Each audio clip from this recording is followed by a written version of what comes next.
What is up, everyone? Welcome back to another video today, and in this video we are doing the 59th installment of Random Model Airports. Today we're going to be doing the Traverse City Cherry Capital Airport. No suggestions in the comments were made for this airport, however, my good buddy Connor provided this suggestion to me, and I was on a phone call with them not too long ago. This video is being recorded before Airliners International, by the way. Just wanted to get ahead on some of the airport updates before I head off to Kansas City and also do some other fun things and get all the content going for you guys, because this month is going to be packed. See my content schedule post on Instagram, which I posted towards the start of July, for more details on that. So we're looking at a pretty neat little airport here, the same size as Fargo with 5 gates, but in a much more confined area compared to Fargo, where it was a little more spread out and on like a line, whereas here this just surrounds like a central terminal area, as you can see here. So we got all the legacy carriers represented. We also have some low-cost carriers here as well, which is looking really nice. A little bit of history here, not too much that I could find. This opened in 1936 as the Traverse City Airport and then moved to a Coast Guard air station about a decade later in 1945, so I found that to be pretty interesting. And then a new terminal, which is the current one right here. This opened in 2004, replacing the old facility that was seen on the north side of the airport. Take a look back at some carriers that have served Traverse City over the years. North Central was here with the Convair 580 and DC 930. How wonderful.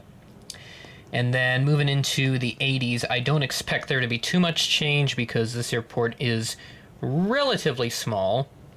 But here in 85, we have Mid-State Airlines, Republic Airlines, and also Simmons Airlines, which operated the Embraer EMB 110, the NAMC YS11, that's very cool, and a Shorts 360, and that service to Detroit Metro, Muskegon, Pellston, Saginaw, and Sault Ste. Marie in Michigan. And then moving into the 90s, the services that the airport got was, if I can pull it up here, we had American Eagle, Delta Airlines, Delta Connection, both by ASA and Comair. They were on the Embraer EMB 120, and then on Comair they also had the Saab 340, which is pretty interesting. Northwest Airlink had the Dash 8-100 from Detroit and Knoxville, Tennessee. US Air operated the Fokker 28-100 and DC 930 from Charlotte, and then US Air Express had the BAE Jetstream 31, Dornier 328, Embraer EMB 120, and Shorts 360. So they had a pretty nice set of carriers in the past, and North Central especially, because that is my favorite retro carrier of all time, no questions asked. But yeah, very nice to take a look and see what airlines served Traverse City over the years, as I didn't have too much history to write about for this video. So without further ado, we're going to get started with Gate 1 here on the right. We're going to work our way counterclockwise. We'll check out one arrival here on the right, and then some departures off over there, and also one down below my camera as well. And that will do it for the video. So let's get started. Starting off at Gate 1, we have this United Airbus A319 coming in from Chicago O'Hare as Flight 2325 at 11:43 p.m., delayed from an 11:41 p.m. scheduled arrival, so this is delayed by just 2 minutes.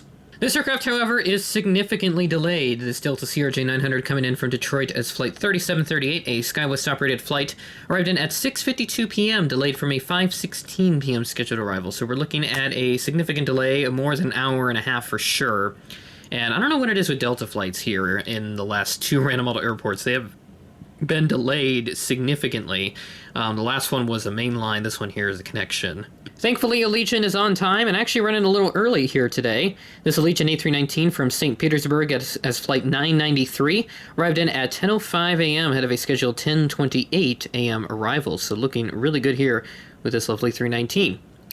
And then we move on a little further back. Would you look at that? A very unique visitor, I would argue, to Traverse City. I don't really keep up with what the city usually gets, but in this case, I found this A220-300 to be very unique. Now, I do see that they do get Delta mainline from LaGuardia on the weekends, and sometimes they will upgrade to an A220-300, but it's usually on an A220-100. I imagine that this is a seasonal service, so this probably only operates during the summer months, so it's a good thing I did do Traverse City here during the summer to get the maximum amount of air service here. So very nice to have Delta A220-300 here. This came in from LaGuardia as Flight 1737, arriving in at 9:28 a.m. Sunday, June 16th, ahead of a scheduled at 9:53 a.m. arrival. In our last aircraft at the terminal here, we have this American Eagle CRJ-200, this time in the regular livery, since I haven't used this in the last couple of updates. This aircraft arrived in from Chicago O'Hare as Flight 6071, operated by Air Wisconsin, at 7:14 p.m., delayed from a 6:52 p.m. scheduled arrival, so a delay of 22 minutes for this aircraft. That's all the aircraft we have here at the terminal. Let's go ahead and check out 4 extra aircraft that we have here, 1 arriving and the rest are departing.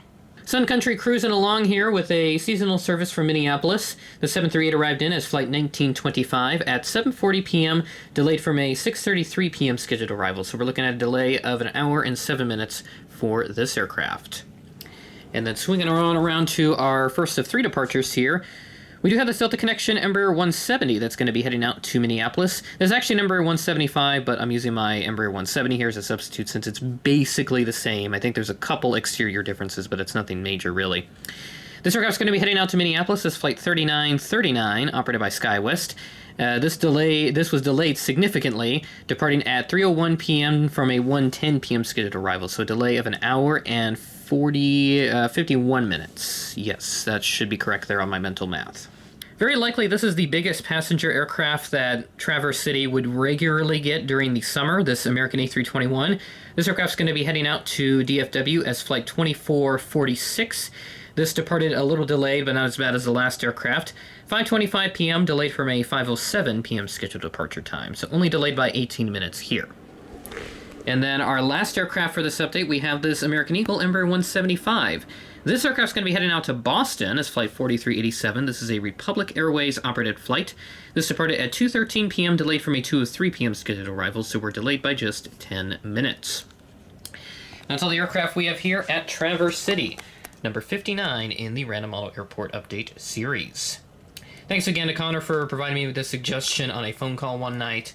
Just needed an idea here for Random Model Airport that I wanted to get done in advance because obviously with Airliners International having since passed by the time this video comes out, I've got a boatload of content that I have to work on, and I want to make sure I get all of it out in an efficient manner and also to make sure I meet all the deadlines that I have set for all the videos that I have. As I record this right now, the schedule isn't 100% finalized yet since it's still a few days out, but once this convention is passed, I'll obviously have a finalized schedule, and you can see that on my Instagram page if you want to see what I'm going to be uploading next after this video. But there's going to be tons of content, and I'm more than likely going to be doing daily uploads this month. That is going to be the plan here. Going to be a huge upgauge in content for sure from Airliners International, and I'm sure I'll probably make a few more videos towards the end of the year. My goal is to do a director's cut as well, but that won't come out until probably the holiday season, just to try and maximize on viewership during that time of the year, and also just try and keep tradition as well as what I'm going to be doing moving forward is making a director's cut for every one-day collectible show or the Airliners International, the big show, international show that I attend, is to make a director's cut with just all the raw footage that I have from the ballroom, no matter how much I have. It could be 40 minutes, it could be 90 minutes, it could be 150 minutes, doesn't matter, but I imagine I'm probably going to film a lot more content this time around since I'm aiming for some extra content for Kansas City.